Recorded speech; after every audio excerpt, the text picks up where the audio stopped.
किशनगंज की पुलिस एक बिल्डिंग पे छापेमारी करती है और छापेमारी के दौरान जो कुछ मिलता है पकड़ा जाता है। इससे एकदम से किशनगंज की पुलिस और पूरे बिहार के महकमे में एकदम से हड़कंप मच जाता है। इसके पीछे का कारण है कि वहां पे 400 से अधिक फेक आधार कार्ड अलग अलग नाम से बनाए हुए उन्हें जो है वो मिलते हैं। इसके अलावा कई मशीन, कई फिंगरप्रिंट्स, ये सब कुछ बरामद होते हैं और इसका मतलब स्पष्ट है कि यहाँ पे फेक आधार कार्ड बनाया जा रहा था। अब इस आधार कार्ड के जरिए कई लोगों को आशंका है कि बांग्लादेश घुसपैठ कराने में ये लोग उनकी मदद करते थे।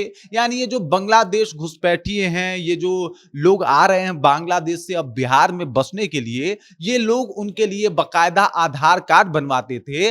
और इस खुलासे के बाद पुलिस महकमे में हड़कंप मची हुई है और साथ ही साथ अंतरराज्यीय सुरक्षा के ऊपर भी कई सारे सवाल खड़े होने शुरू हो गए हैं। पूरी कहानी क्या है, सब कुछ आपको विस्तार पूर्वक बताएंगे, समझाएंगे, लेकिन उससे पहले मेरा परिचय जान लीजिए। मेरा नाम है रजत और आप जनता जंक्शन देख रहे हैं। अब पुलिस जो है वो किशनगंज के टेढ़ाघाट थाने के में जो है छापेमारी करती है और छापेमारी के दौरान जो है वो 400 लोगों के नाम के अलग अलग आधार कार्ड, इलेक्ट्रॉनिक उपकरण, एक लैपटॉप, एक monitor, thumb scanner, fingerprint scanner, laptop, charger, CPU, passbook, ATM card, जाति प्रमाण पत्र, खतियान एवं विद्यालय के प्रधानाध्यापक का एक मुहर, इसके अलावा सरपंच का एक मुहर और साथ ही साथ 57 प्रकार के अलग अलग दस्तावेज जो है वो बरामद करते हैं। 57 प्रकार के अलग अलग दस्तावेज जिनके बदौलत जो है वो आधार कार्ड बनाया जा रहा था।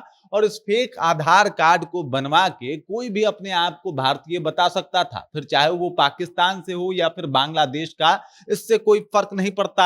आधार कार्ड उसके पास है तो शुरुआती जांच में तो पता चलेगा कि साहब वो जो है वो भारतीय ही है। और इस तरीके से कुछ लोग जो है यहाँ पे आसानी से रहने आ भी जा रहे थे। अब देख लीजिए, जब ये सब कुछ खुलासा हुआ और पता चला कि इसके पीछे जो है वो बलुआज गिर निवासी मनोहर कुमार शर्मा का हाथ है, तो उसको तुरंत गिरफ्तार कर लिया गया। गिरफ्तारी के बाद उससे पूछताछ चल रही है क्योंकि पुलिस को शक है कि ये व्यक्ति बांग्लादेश से घुसपैठ करवाता था। हालांकि ये अभी जांच के ऊपर आधारित है, लेकिन आखिरकार आप जरा विचार कीजिए कि ये फेक आधार कार्ड बनाए किस लिए जाते होंगे। आखिरकार इससे कोई बनवा के क्या ही करता होगा। और अगर भारतीयों की बात की जाए तो उनके पास तो अपना आधार कार्ड है ही जो सरकार के द्वारा बनाया गया है। हमारे पास हमारा है, आपके पास आपका होगा। तो ये कौन है जो लोग फेक आधार कार्ड बनवा के भारत में रह रहे थे, ये बहुत बड़ा जांच का विषय है। वहीं पे कुछ लोगों का मानना है कि बांग्लादेश से जो भी घुसपैठ होता है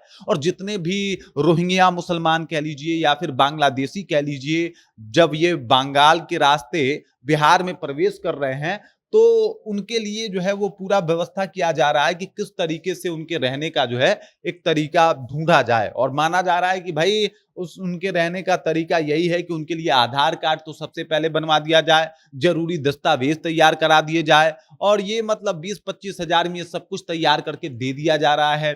अब सोचिए, किसी भी इंसान को इस तरीके से घुसपैठ करना हो तो 25-30 हजार रुपया उसके लिए काफी हो जा रहा है और वो आसानी से बिहार में पहुंच जा रहा है। इसको लेके आपको याद होगा कि अमित शाह ने एक बार बिहार का दौरा भी किया था और जितने भी बिहार के सटे जो अंतर्राज्यीय सीमाएं हैं उसका निरीक्षण भी किया था। इसके पीछे का कारण ही यही था कि जो इंटेलिजेंस है, उन्होंने गृह विभाग को ये पत्र लिख के बकायदा सूचित किया था कि बिहार में बड़े तादाद में घुसपैठ करने की कोशिश जो है वो बांग्लादेश के द्वारा किया जा रहा है और इसका मकसद ही है कि बिहार को भी बिल्कुल बंगाल जैसा बना देना। लोगों का मानना है कि बंगाल में ममता बनर्जी के सरकार के द्वारा बहुतायत मात्रा में बांग्लादेशी बंगाल बुलाए जाते हैं और उसी का प्रभाव आए दिन देखने को मिलता है, जहां पे दंगा, फसाद और तमाम तरीके की चीजें बंगाल में होती रहती है। कई लोगों का ये आरोप है, हालांकि ये भी जांच का विषय है। लेकिन जिस तरीके से अभी बिहार में ये मनोहर शर्मा पकड़ा गया है और इसके पास से 400 नकली आधार कार्ड और साथ ही साथ आधार कार्ड के अलावा 2 नकली मुहर, एक सरपंच का, एक स्कूल के जो है वो प्रधानाध्यापक का मुहर इसके पास बरामद हुआ है। ये सब काम खुद ही कर लेता था, मतलब प्रधानाध्यापक से ठप्पा लगवाना हो तो ठप्पा लगा देना, मुहर जो है वो देना हो तो वो सरपंच वाला मुहर लगा देना, और ये सब कुछ करके ये आधार कार्ड तैयार कर लेता था। आधार कार्ड बिल्कुल ओरिजिनल रहता था। इस वजह से अगर ये आधार कार्ड किसी को दे दिया जाए तो फिंगरप्रिंट भी मैच कर रहा है, मतलब कुछ भी गलत नहीं दिखेगा और सब कुछ लगेगा कि सही ही है, ये भारत का नागरिक ही है। लेकिन ये मामला इतना आसान नहीं बल्कि बहुत पेचीदा है। उसके पीछे का कारण है कि ये लोग जो आधार कार्ड बना रहे हैं ये बिल्कुल ओरिजिनल जैसा ही है, बस डेटा को गलत तरीके से प्रेजेंट करके ये आधार कार्ड तैयार किए जा रहे हैं, जिसको लेके अब सरकार भी मुस्तैद है। पुलिस ने गिरफ्तारी कर ली है, पूछताछ जारी है। आखिरकार ये क्यों हो रहा है? और अभी तो इस मामले में चर्चा तो है ही कि भाई साहब, जो बिहार की सीमाएं हैं वो असुरक्षित हैं, कभी नेपाल के रास्ते तो कभी बंगाल के रास्ते किशनगंज होते हुए जो है वो घुसपैठ कर रहे हैं, और उनको रोकने के लिए पुलिस को जो है वो त्वरित कार्रवाई करनी ही पड़ेगी। दूसरा उनके पास कोई विकल्प नहीं है।